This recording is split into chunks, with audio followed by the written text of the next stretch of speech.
আমাদের সালমা আপা, সাবেক এমপি, জাতীয় পার্টির কো চেয়ারম্যান, আপাকে জাতীয় পার্টির মহাসচিব বানানোর জন্য আমরা রিকোয়েস্ট করতেছি আপনার কাছে। ওনাকে মহাসচিব বানাইলে জাতীয় পার্টি সারা বাংলাদেশ ইনশাল্লাহ জোয়ার উঠবে একটা। আর সামনে নির্বাচনে 300 আসনে প্রার্থী দিলে জাতীয় পার্টি, উপর আল্লাহই ভালো জানে, কিন্তু জনগণ আমাদের চাইতেছে। জনগণ এই দেশে আর চাইতেছে না অন্য কোনো দলকে। আমি কোনো দলকে খারাপ বলবো না, সব দলই ভালো, কিন্তু আমাদের 9 বছর এই দেশের জন্য কি করেছি আমরা এটা জনগণ জানে। ইসলামের জন্য কি করেছি আমরা, রাষ্ট্রীয় ধর্ম ইসলাম এরশাদ সাহেব করছিল, আমাদের প্রাণপ্রিয় নেতা পল্লীবন্ধু হোসেন এরশাদ। প্রত্যেক মসজিদ থেকে, মাদ্রাসা থেকে কারেন্ট বিল, পানির বিল ফ্রি ছিল এরশাদের আমলে। মসজিদে ইমাম সাহেবদের সরকারি বেতন ছিল। এই যে আপনার উপজেলা, ইউনিয়ন পর্যায়ে শুরু করে এরশাদ সাহেব যখন বন্যা হয়েছিল, বন্যার সময় এরশাদ সাহেব এই মানে পানিতে নেমে আডুবন্দি এতটুকু উনি ডুবে গেছিল হতে গেলে, এই কোমরপন্থী পানি নিয়ে উনি মানুষকে দান দিয়েছে, মানে সাহায্য করছে। হ্যাঁ, এটা কোনো দলের কোনো নেতা করা নেই আজ পর্যন্তই। আজকে অনেকে বলে ইসলাম অনেক কিছু করতেছে, ইসলামের জন্য এরশাদ সাহেব একমাত্র করছে। এখন আমাদের এই দেশের মানুষ 9 বছর আমরা এই দেশের জন্য কী করেছি সবাই জানে। আর ডক্টর ইউনূস সাহেব, প্রধান উপদেষ্টা, আপনাকে কিন্তু, মাননীয় উপদেষ্টা, আপনাকে আমরা সম্মান করে রেসপেক্ট করি। আপনাকে কিন্তু এই গ্রামীণ ব্যাংকের এমডি বানানো হয়েছে পল্লীবন্ধু এরশাদ সাহেব হাত দিয়ে। আপনি আসছেন আজকে বাংলাদেশে, এই গ্রামীণ ব্যাংক কিন্তু এরশাদ সাহেব হাত দিয়ে তৈরি করা। আর ওই জায়গায় আপনাকে বিশ্বাস করে দেখাই ওই গ্রামীণ ব্যাংকের এমডি বানানো হয়েছে এরশাদ সাহেব। আপনাকে পছন্দ করে, আপনি ভালো মানুষ দেখা। তো এখন আপনি যদি আমাদের সাথে এমন করেন তাহলে তো হয় না। হ্যাঁ, আমরা চাই সামনে নির্বাচন, আমাদের একটাই সুযোগ আছে, আমাদের 300 আসনে প্রার্থী দেব আমরা। 300 আসন সারা বাংলাদেশ, আমরা প্রত্যেকটা জেলা, উপজেলা, থানা ও ওয়ার্ড আমরা সাংগঠনিকভাবে এই 1 বছর ভিতরে কমপ্লিট করে ফেলাম ইনশাল্লাহ। সালমা আপা দলের দায়িত্ব নিলে এই দল, জাতীয় পার্টি সামনে ক্ষমতা আসবে। মাননীয় চেয়ারম্যান, আমি আপনাকে বলতে চাইছি, আপনি আমাদের তরুণদের কথা শোনেন। আর আপনি দয়া কইরা, আপনি যে উপদেশটা বানাইছেন যাদেরকে, এতগুলো উপদেশটা দরকার নেই, এসব বাদ দিয়ে দেন। 10 জন উপদেষ্টা রাখেন। এই 10 জন উপদেষ্টা এই দলের জন্য, যারা সাংগঠনিক, যাদের যোগ্যতা আছে, যাদের যাদের মানে দলের জন্য কাজ করতে পারবে, তাদেরকে মূল্যায়ন করেন। এই যুগ্ম মহাসচিব সব বাদ দিয়ে দেন, নতুন করে তৈরি করেন। আর যাদেরকে সদস্য বানিয়েছেন কেন্দ্রীয় কমিটির, এগুলো সব বাদ। যে সাংগঠনিক, যারা অ্যাক্টিভ, তাদেরকে মূল্যায়ন করে করেন। স্যার, আপনি খুবই ভালো মানুষ। আপনি যখন 24 সালের নির্বাচনের সময় আপনি নির্বাচন করবেন না, এই জাতীয় পার্টির এই দালাল করে একটা আছে, আপনাকে ব্ল্যাকমেল কইরা বনানী পার্টি অফিসে ডিজিএফআই দিয়ে আপনাকে অস্ত্র ঠেকাইয়া আপনাকে নির্বাচন নয়াইছে। কিন্তু মানুষ এটা জানে না। এই ছাত্ররা, বর্তমান যে ছাত্ররা যারা আছে, ওই সামান্য ওরা জানে না, ওদেরকে উল্টাপাল্টা বুঝাইছে। আর আর রসুন এরশাদকে বলতে চাচ্ছি যে আপনি আমাদের প্রাণপ্রিয় নেতার স্ত্রী, আপনাকে সম্মান করে রেসপেক্ট করি। আপনার শেষ বয়স জিএম কাদের স্যার আপনার ছেলের মতন, প্লাস আপনার সে দেবর, আপনার ছোট ভাইয়ের মতন। আপনি তার সাথে এমন কিছু করেন না। সে আপনাকে সম্মান করে, কিন্তু আপনি তার সম্মানের জায়গার দুর্বলতা নিয়ে আপনি উল্টাপাল্টা কাজকাম করতেছেন আপনি শেষ বয়সে। আর আপনার সাথে যেগুলো থাকে, এই নির্বাচনে 14 সালের নির্বাচনে আপনিই গিয়েছিলেন। আপনি 14 সালের নির্বাচনে আপনি গেছেন, বিরোধী নেতা হয়েছেন। জিএম কাদের সাহেব কিন্তু 14 সালের নির্বাচনে যায় নাই, উনি এমপি হয় নাই। উনি জানেন এটা ফ্যাক একটা নির্বাচন, এ কারণে উনি যায় নাই। ওনার ভিতরে সততা আছে, নীতি আছে। কিন্তু আপনি গিয়েছিলেন, আপনার সাথে রাঙা মুসুর রাঙা আরও দালাল আছে, আমি নাম বলতে চাচ্ছি না। এই দালালগুলাই দলটা শেষ করছে। এখন জিএম কাদের স্যার আর কোনো ভয় নাই।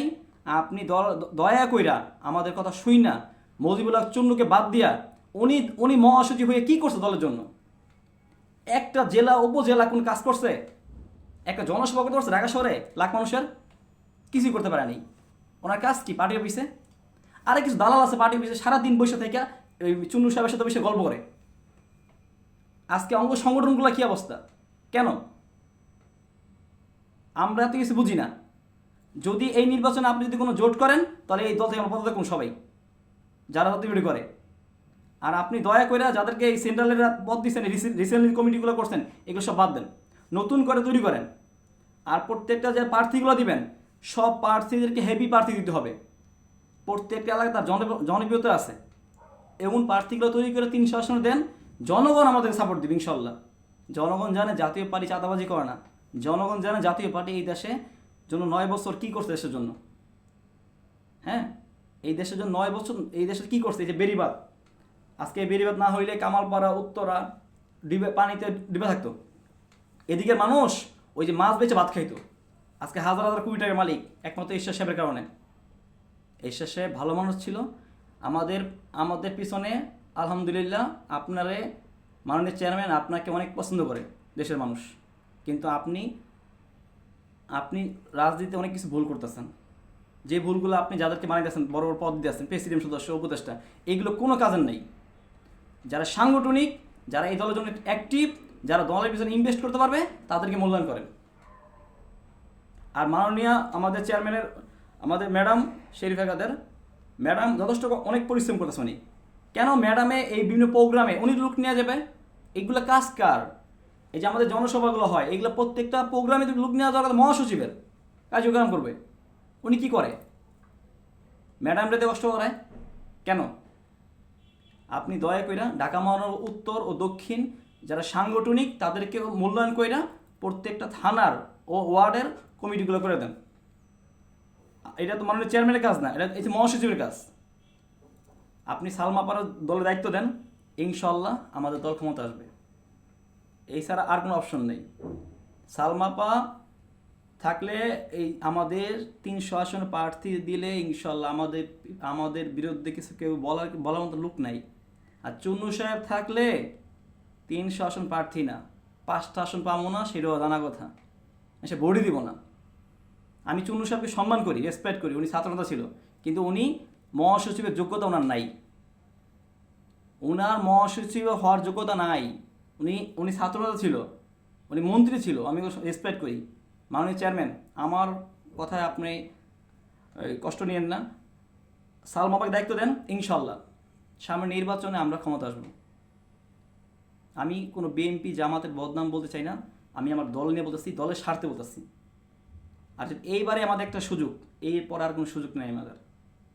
আপনি শক্ত হন, আমরা আপনার পাশে আছি, আমাদের কেউ কিছু করতে পারবে না। সালমাপাকে মহাসচিব বানাইয়া রুহুল আমিন হাওলাদার সাহেবকে একটা ভালো একটা জায়গা রেখে উনি সারা বাংলাদেশগুলো ঘুরে রুহুল আমিন হাওলাদার সাহেব প্রত্যেকটা জেলা উপজেলাগুলো ঠিক করবে। আর সালমাপার কাজ হয়েছে 300 আসন প্রার্থীগুলো ঠিক করবে নি, কারে কোন জায়গায় প্রার্থী দেওয়া যায়। মাননীয় চেয়ারম্যান, এই দলে অনেক হাজার হাজার নেতাকর্মী আছে যারা জীবন যৌবন দিয়ে দিছে একমাত্র এই দলের স্বপ্ন দেখে, দলকে ভালোবেসে। তাদের স্বপ্নগুলো ভেঙেন না, তাদের স্বপ্নগুলো পূরণ করে দিয়েন। হাজার হাজার নেতাকর্মী একমাত্র ঈশ্বর সাহেব ভালোবাসে। আর আমাদের একটা কাজ করতে হবে, আমাদের 9 বছর আমরা দেশের জন্য কী করেছি এগুলো আমাদের সোশ্যাল মিডিয়া প্রচার করতে হবে এখন থেকে। আমি বলতে চাইছি সারা বাংলাদেশে যে নেতাকর্মী যারা আছেন অঙ্গ সংগঠন ওর মূল দলের প্রত্যেকের ফেসবুকে, সোশ্যাল মিডিয়ায় আমাদের পল্লীবন্ধু এরশাদ স্যার কী করেছে দেশের জন্য এগুলো সবাই প্রচার করব। কোনো হিংসা, কোনো সমালোচনা আমাদের দরকার নাই, কে কী করলো না করলো দরকার নাই। আমাদের এক টার্গেটই সামনে নির্বাচন আমরা ক্ষমতা আসতে দেবো। এই জন্য যুদ্ধ লাগে, যুদ্ধ করবো, আমরা যা করতে তাই করবো। ক্ষমতা আমাদের আসতে হবে। সালমাপা মহাসচিব হইলে ইনশাল্লাহ দল ক্ষমতা আসবে। আমার এই কথা শুনেন, আমরা তরুণ প্রজন্ম, ইনশাল্লাহ আমাদের নিয়ত পরিষ্কার আছে। আমরা ক্ষমতা আসলে দেশের জন্য কিছু করবো। আমরা দেশের অনেক মানুষ কষ্টে আছে। আজকে দেখেন যারা রিক্সা চালায়, যারা গরিব মানুষগুলা 1000 টাকা ইনকাম করে, বাজার করতে গেলে কিছু থাকে না, তাদের সন্তান ছেলে মেয়ে তারা কি কষ্টে আছে আপনারা জানেন? আপনারা কি খোঁজখবর নেন একটা পরিবার কি কষ্টে আছে? আপনারা খোঁজখবর নেন না। আমরা ক্ষমতা আসলে এই দেশে ইসলামের জন্য আমরা বেশি কাজ করবো। মসজিদ, মাদ্রাসা, কারেন্ট বিল, পানির বিল সব ফ্রি করে দেবো। প্রত্যেকটা ইমাম সাহেবের বেতন হবে 50,000 বেতন হবে ইনশাল্লাহ, তার সরকারি বেতন হবে জাতীয় ক্ষমতা আসলে। এরশাদ সাহেবের স্বপ্নগুলো আমরা পূরণ করবো। তো দয়া কইরা মাননীয় চেয়ারম্যান, আমার কোনো কথা কষ্ট পায়েন না, আপনি একটু বিবেচনা করেন। সারা বাংলাদেশে আমাদের জাতীয় পার্টির প্রতি মানুষের একটা আস্থা আছে এখনও আপনার প্রতি, কিন্তু আপনাকে কালার বানানোর জন্য এই দালালগুলা এগুলো করতেছে। আর আমি মাননীয় ডক্টর ইউনূস সাহেবকে বলতে চাই, উপদেষ্টাকে বলতে চাই, আপনি কষ্ট করে এই দালালগুলারে প্রত্যেকটা মামলা দিয়ে জেলে ঢোকান, যেগুলো